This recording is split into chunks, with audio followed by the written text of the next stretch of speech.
ഇന്നത്തെ വിചിന്തനത്തിനായുള്ള തിരുവചന ഭാഗം സങ്കീർത്തനങ്ങൾ 114 അധ്യായം 8 വാക്യം.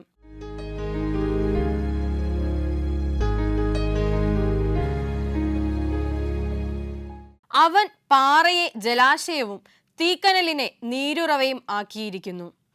ഏറ്റവും പ്രിയമുള്ളവരെ, നമ്മുടെ കർത്താവായ ഈശോയുടെ, യഹോവയായ ദൈവത്തിൻ്റെ അത്ഭുതകരമായിട്ടുള്ള പ്രവൃത്തികളെ പറ്റിയുള്ള വർണ്ണനകൾ പഴയ നിയമത്തിലുടനീളം നാം കാണുന്നുണ്ട്.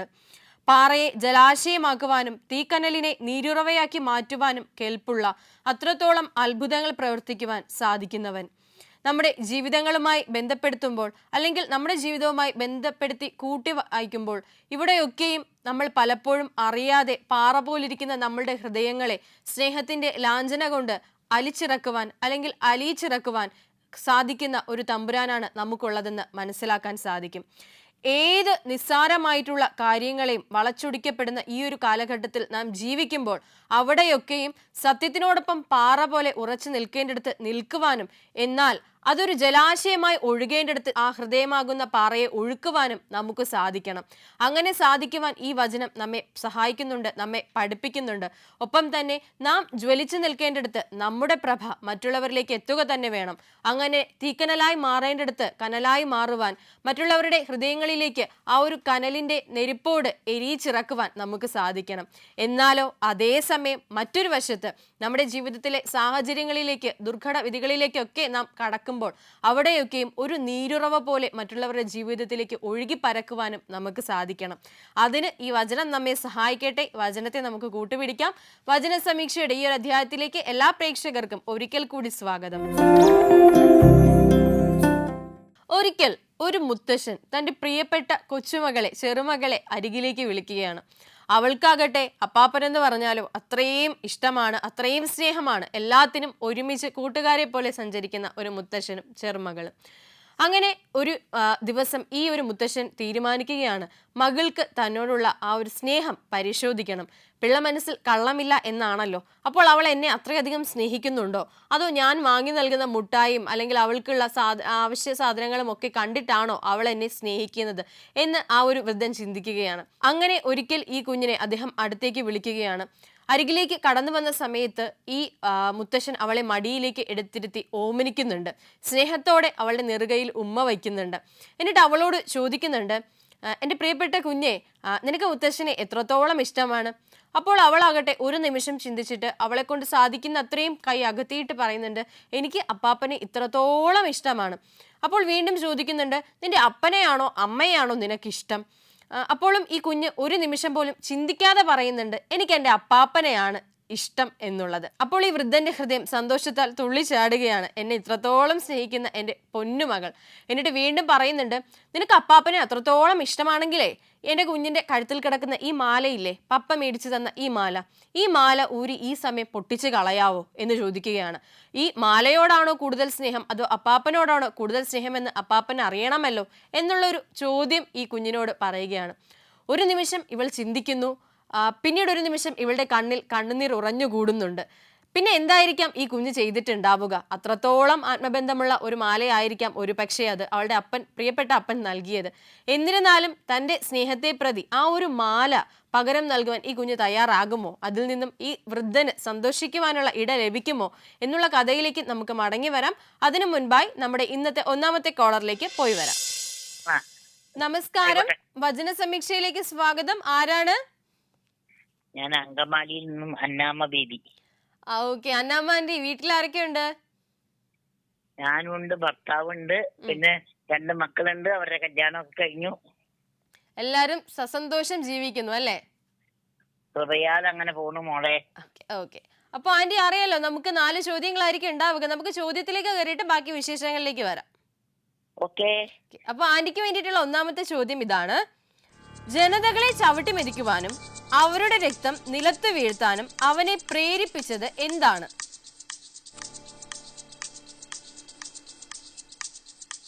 കോപം. ഒന്നും കൂടിയുണ്ട്, ഒരു ഉത്തരവായി. ഞാൻ എന്റെ കോപത്തിൽ ജനങ്ങളെ ചവിട്ടി മെതിച്ചു.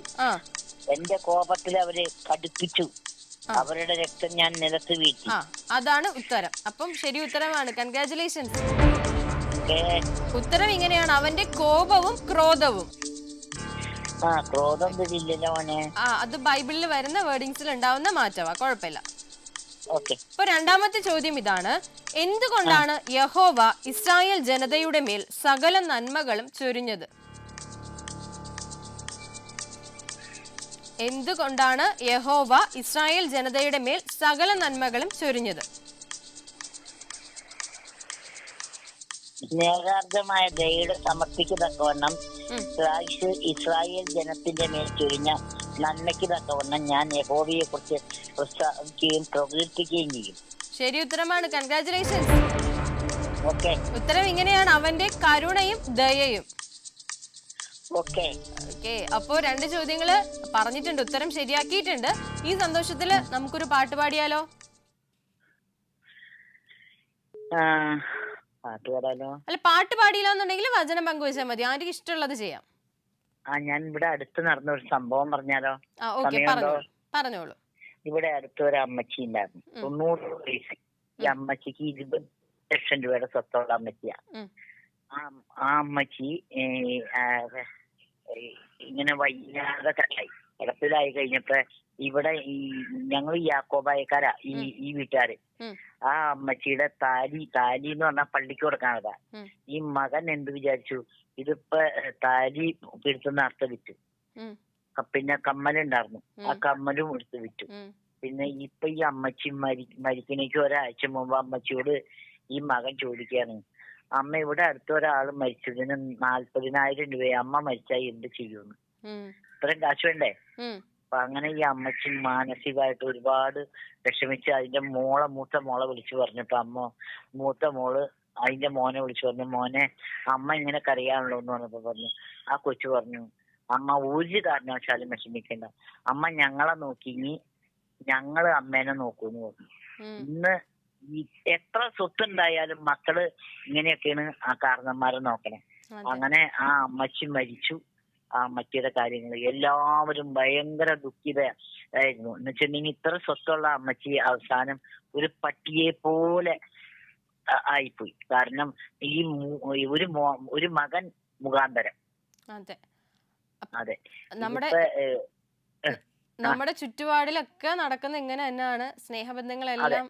അതെ, അത് ഒരുപക്ഷെ ആ ഒരു നന്മ അല്ലെങ്കിൽ മാതൃസ്നേഹം, മാതാപിതാക്കളോടുള്ള സ്നേഹവും കടമയൊക്കെ നിറവേറ്റാൻ പറ്റാതെ പോകുന്നത് മനസ്സിലെ നന്മയും ദൈവ വിചാരവും ഇല്ലാത്തതും കൊണ്ടാകാം.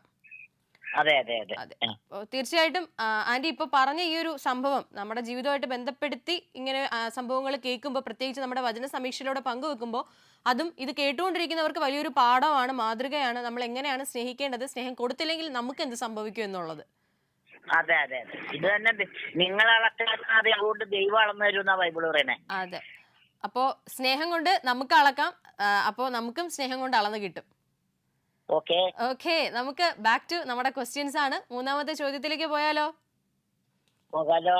ചോദ്യം ഇതാണ്, എന്ത് പറഞ്ഞാണ് യഹോവ ജനത്തിന് രക്ഷിതാവായി തീർന്നത്?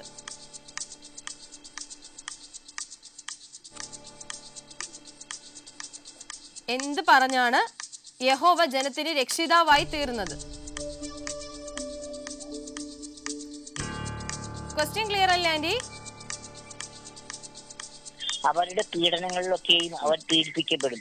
അവന്റെ സാന്നിധ്യമാകുന്ന ദൂതൻ അവരെ രക്ഷിച്ചു. തന്റെ സ്നേഹത്തിലും കനിവിലും അവൻ അവരെ വീണ്ടെടുത്തു. അവൻ അവരെ വഹിച്ചു. പുരാതന കാലത്തൊക്കെയും അവൻ അവരെ ചുമന്നുകൊണ്ട് നടന്നു. ഇതെല്ലാം രക്ഷിച്ചത് എങ്ങനെ എന്നുള്ളതാണ്. എന്ത് പറഞ്ഞാണ് യഹോവ എന്തോ ഒരു കാര്യം പറഞ്ഞതിന് ശേഷമാണ് രക്ഷിക്കാൻ ഇറങ്ങി പുറപ്പെട്ടത്. അപ്പൊ പറഞ്ഞത് എന്താ? അവരുടെ പീഡനങ്ങളിൽ അവരെ പീഡിപ്പിക്കപ്പെടും. അവന്റെ സാന്നിധ്യമാകുന്ന ദൂതൻ അവരെ രക്ഷിക്കും. ഞാനൊരു ക്ലൂ കൂടി തരാം. യേശയ്യാവ് 63-ാം അധ്യായം 8-ാം വാക്യം. അവർ എന്റെ ജനം കാപട്യമില്ലാത്ത മക്കൾ തന്നെ എന്ന് പറഞ്ഞു. ശരി ഉത്തരം ഇവിടെ അവർക്ക് രക്ഷിതാവായി തീർന്നു. ശരി ഉത്തരം ഇവിടെ ഇങ്ങനെ കിടക്കുമ്പോ വേറെ ഉത്തരം പറഞ്ഞാൽ ശരിയാവോ? ഇതാ ഇപ്പഴാ കറക്റ്റ് ആയേ. കൺഗ്രാറ്റുലേഷൻസ്. അപ്പോ അതിന്റെ ഉത്തരം ഇങ്ങനെയാണ്, അവർ എന്റെ ജനം കാപട്യമില്ലാത്ത മക്കൾ തന്നെ. ഓക്കെ, നമുക്ക് അവസാനത്തെ ചോദ്യത്തിലേക്ക് പോയാലോ? പോകാലോ. ചോദ്യം ഇതാണ്, അവരുടെ ദുരിതത്തിൽ യഹോവ അവരോട് പ്രതികരിച്ചത് എങ്ങനെയാണ്?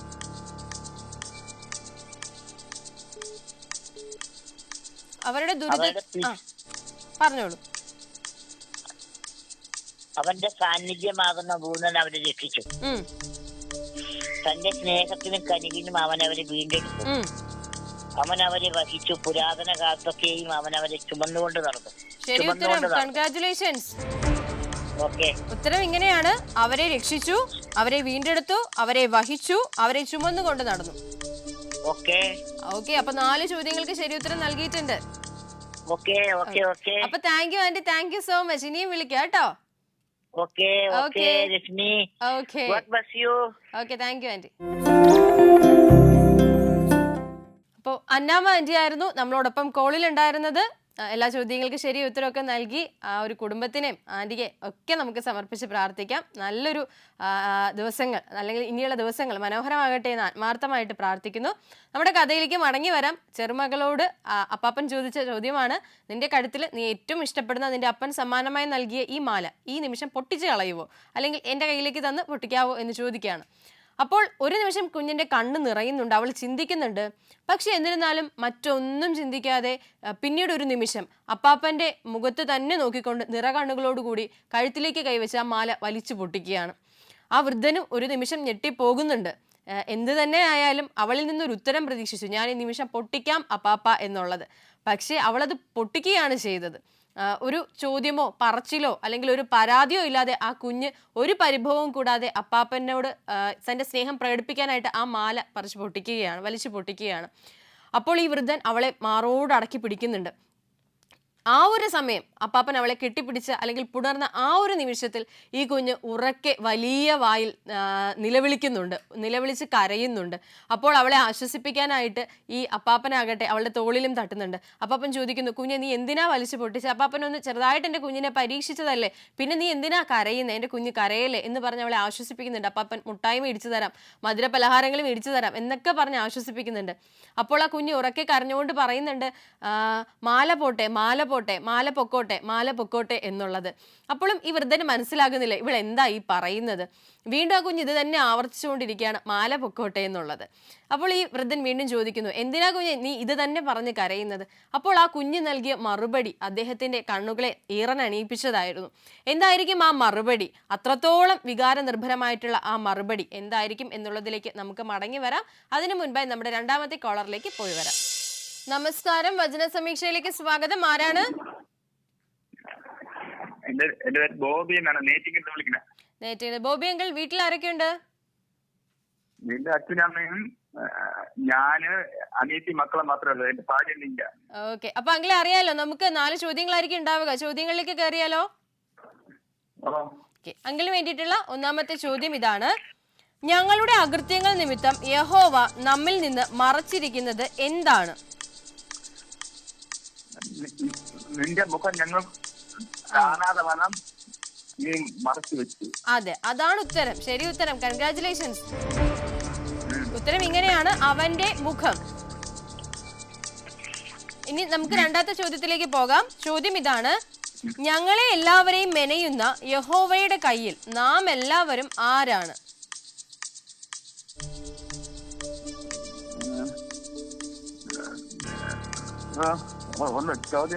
ഞങ്ങളെ എല്ലാവരെയും മെനയുന്ന യഹോവയുടെ കയ്യിൽ നാം എല്ലാവരും ആരാണ്?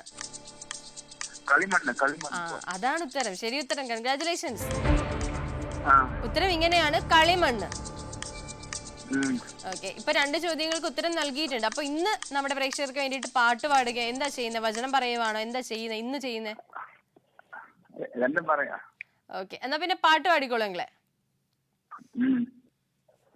കുശവന്റെ കയ്യിൽ കളിമണ്ണു പോലെ പണിയുക പരണി തിരുചീതം പോലെ. കുശവന്റെ കയ്യിൽ കളിമണ്ണു പോലെ പണിയുക പരണി തിരുചീതം പോലെ. ആത്മസന്തോഷം കൊണ്ട് നിറയ്ക്കേനെ പ്രിയനെ, ആത്മചൈതന്യം എന്നിൽ പകരുക പരണി. ജയത്തോടെ ജീവിതം ധാരയിൽ ഞാൻ ചെയ്യുക, ജയത്തോടെ ജീവിതം ധരയിൽ ഞാൻ ചെയ്യുക പരിശുദ്ധാത്മാവിൻ ശക്തിയാലെ ഇന്ന് നിറയ്ക്കണേ നാദാശക്തരായി തീര പരിശുദ്ധാത്മാവിൻ ശക്തിയാലെ ഇന്ന് നിറയ്ക്കണേ നാദാശക്തരായി തീരാൻ. അങ്ങനെ നന്നായിട്ട് പാടി കേട്ടോ. ഒരു പ്രാർത്ഥനയുടെ, നമ്മളിങ്ങനെ ഒരു കരിസ്മാറ്റിക് പ്രാർത്ഥനയുടെ ഒക്കെ ഒരു പാട്ട് പോലെ തോന്നി. ഇന്നത്തെ വചനത്തിന്റെ അനുസരിച്ചതാണ്. അതെ, നേരത്തെ പറഞ്ഞില്ലേ കൊച്ചവന്റെ കയ്യിൽ കളിമണ്ണ് പോലെയാണ് സൃഷ്ടാവിന്. അതെ അതെ അതെ അതെ അതെ, അതിനനുസരിച്ചുള്ള. അതെ, തീർച്ചയായിട്ടും തീർച്ചയായിട്ടും. അപ്പോ നമുക്ക് അടുത്ത ചോദ്യത്തിലേക്ക് പോയാലോ? ചോദ്യം ഇതാണ്: ഞങ്ങൾ എല്ലാവരും നിന്റെ ജനമാകയാൽ യഹോവയോട് അപേക്ഷിക്കുന്നത് എന്താണ്?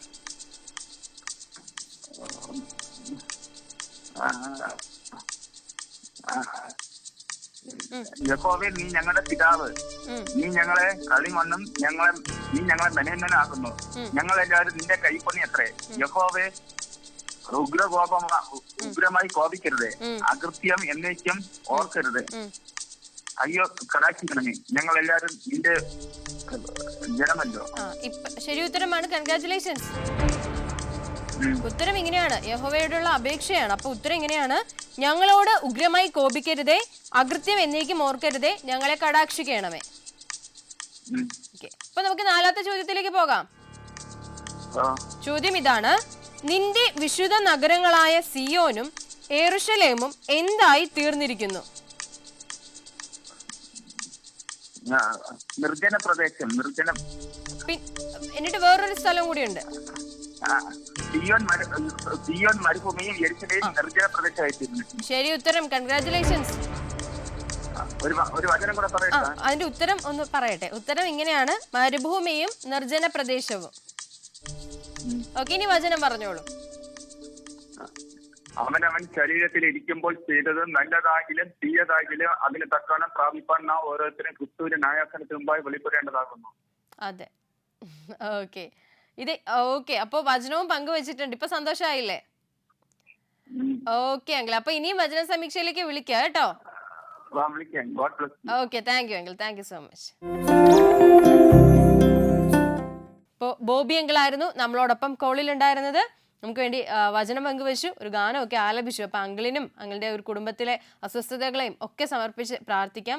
ഈശോ നല്ലത് മാത്രം വരുത്തട്ടെ എന്ന് ആത്മാർത്ഥമായിട്ട് പ്രാർത്ഥിക്കുന്നു. നമുക്ക് നമ്മുടെ കഥയിലേക്ക് മടങ്ങി വരാം. അപ്പോൾ ഈ കുഞ്ഞ് വളരെ ദുഃഖത്തോടു കൂടി കരഞ്ഞ് വലിയ വായിൽ നിലവിളിച്ചുകൊണ്ട് അപ്പാപ്പന് നൽകുന്ന ഉത്തരം ഇങ്ങനെയാണ്: ആ മാല പൊക്കോട്ടെ, ആ മാല പൊട്ടിപ്പൊക്കോട്ടെ, പക്ഷേ എൻ്റെ അപ്പാപ്പൻ എൻ്റെ കൂടെ നിൽക്കണം, എനിക്ക് അപ്പാപ്പൻ്റെ സ്നേഹം വേണം. മാല പൊക്കോട്ടെ, എനിക്കൊരു പ്രശ്നവും ഇല്ല, എനിക്കൊരു പ്രശ്നവും അതുകൊണ്ടില്ല.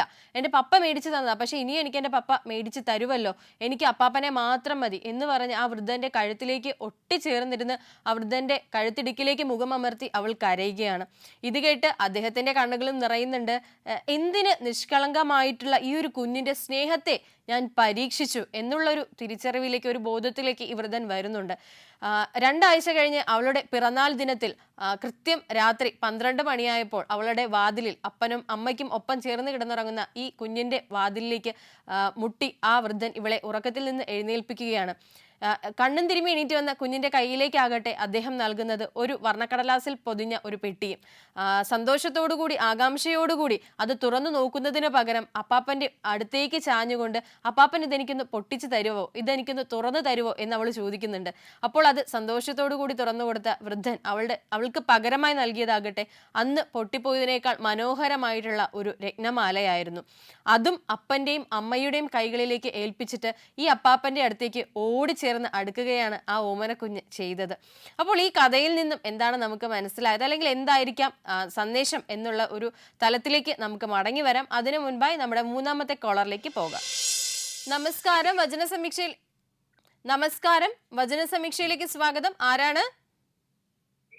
ആലപ്പുഴ സിൻഡർലാണ് വിളിക്കുന്നത്. സിൻഡർലാൻഡ് ആന്റി, വീട്ടിൽ ആരൊക്കെ ഉണ്ട്? വീട്ടിൽ ഭർത്താവ്, മക്കള്, പേരക്കുട്ടികള് എല്ലാരും ഉണ്ട്. എല്ലാരുമായിട്ട് സന്തോഷത്തോടു കൂടി മുന്നോട്ട് പോകുന്നു അല്ലെ? അപ്പൊ ആന്റി അറിയാലോ, നമ്മുടെ വചന സമീക്ഷയില് 4 ചോദ്യങ്ങളായിരിക്കും ഉണ്ടാവുക. അതെ, നമുക്ക് 1ാമത്തെ ചോദ്യത്തിലേക്ക് കയറിയാലോ? ചോദ്യം ഇതാണ്: ഏശയ്യാവിന്റെ ദർശനത്തിൽ യഹോവ തന്നെ തന്നെ എങ്ങനെയാണ് പ്രഖ്യാപിച്ചിരിക്കുന്നത്? യേശയ്യാവിന്റെ ദർശനത്തിൽ യഹോവ തന്നെ തന്നെ എങ്ങനെയാണ് പ്രഖ്യാപിച്ചിരിക്കുന്നത്?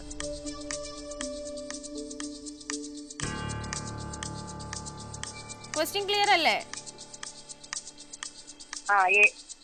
നീതിയുടെ വിജയം പ്രഖ്യാപിക്കുന്നവനും രക്ഷിക്കാൻ ശക്തിയുള്ളവനുമായ ഞാൻ തന്നെ. അതെ, ശരി ഉത്തരം. കൺഗ്രാറ്റുലേഷൻസ്. ഉത്തരം ഇങ്ങനെയാണ്: നീതിയെ അരുളി ചെയ്യുന്നവനും രക്ഷിക്കാൻ ശക്തനുമായവൻ. അതെ. അപ്പൊ നമുക്ക് രണ്ടാമത്തെ ചോദ്യത്തിലേക്ക് പോകാം. പോകാം. ചോദ്യം ഇതാണ്: ഏദോമിൽ നിന്ന് വരുന്നവരുടെ വസ്ത്രത്തെ എങ്ങനെയാണ് വർണ്ണിച്ചിരിക്കുന്നത്? വസ്ത്രം വരട്ടെ, ഉത്തരം വരട്ടെ. ചുമന്നിരിക്കുന്ന പറഞ്ഞോളൂ. മേലെങ്കിൽ ചവിട്ടുന്നവന്റെ പോലെ ആയിരിക്കുന്നു, മുന്തിരിച്ചക്ക് ചവിട്ടുന്നവന്റെ പോലെ ആയിരിക്കുന്നു. ഓക്കെ, അതില് ആ ചുമപ്പെന്ന് പറഞ്ഞില്ല, അല്ലെങ്കിൽ ആ ഒരു റെഡ് എന്ന് പറഞ്ഞില്ല, അതിന് എന്തെങ്കിലും വിശേഷണം പറയുന്നുണ്ടോ? ഉണ്ട്. നിന്റെ വസ്ത്രം ചുമന്നിരിക്കുന്നത് എന്തുകൊണ്ട്? ഓക്കെ, അത് ഉത്തരം ശരി തന്നെയാണ്. ഞാൻ എടുത്ത് ചോദിച്ചെന്നേ ഉള്ളൂ. കൺഗ്രാറ്റുലേഷൻസ്. നമ്മുടെ ബൈബിളിലെ വേർഡിങ്സിൽ മാറ്റം ഉണ്ടാവുമല്ലോ. അപ്പൊ ഇവിടുത്തെ ബൈബിൾ പ്രകാരമുള്ള ഉത്തരം രക്താംബരം. അതെ. അപ്പൊ ആന്റി 2 ചോദ്യങ്ങൾക്ക് ശരി ഉത്തരം നൽകിയിട്ടുണ്ട്.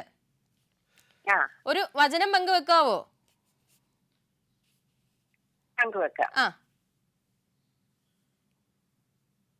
രക്ഷിപ്പാൻ കഴിയാത്ത വിധം കർത്താവിന്റെ കരം കുറുകിപ്പോയിട്ടില്ല.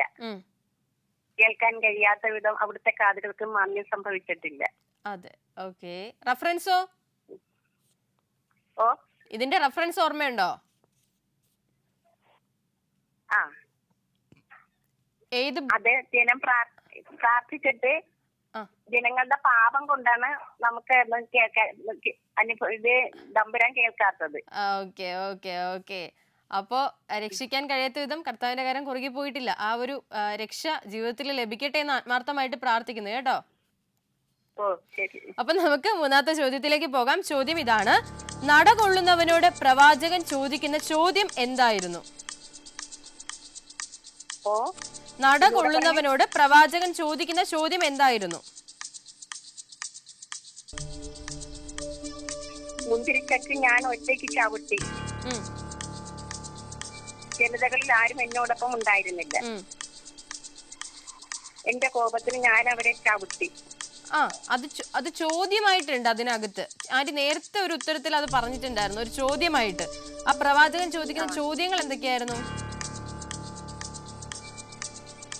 നിന്റെ വസ്ത്രം ചുമന്നിരിക്കുന്നത് എന്തുകൊണ്ട്? നിന്റെ മേലെങ്കിൽ മുന്തിരിച്ചക്ക് ചവിട്ടുന്നവന്റെ പോലെ ആയിരിക്കുന്നത് എന്തുകൊണ്ട്? അതാണ് ശരി ഉത്തരം. കൺഗ്രാറ്റുലേഷൻസ്. അപ്പൊ ഉത്തരം ഇങ്ങനെയാണ്: നിന്റെ അങ്കി ചുവന്നിരിക്കുന്നത് എന്ത്? നിന്റെ വസ്ത്രം മുന്തിരിച്ചക്ക് ചവിട്ടുന്നവന്റേത് പോലെ ആയിരിക്കുന്നത് എന്ത്? അപ്പൊ നമുക്ക് നാലാമത്തെ അവസാനത്തെ ചോദ്യത്തിലേക്ക് പോയാലോ? ചോദ്യം ഇതാണ്: അഭിഷിക്തന്റെ വസ്ത്രത്തിലെ രക്തക്കറയുടെ ഉറവിടം എന്തായിരുന്നു?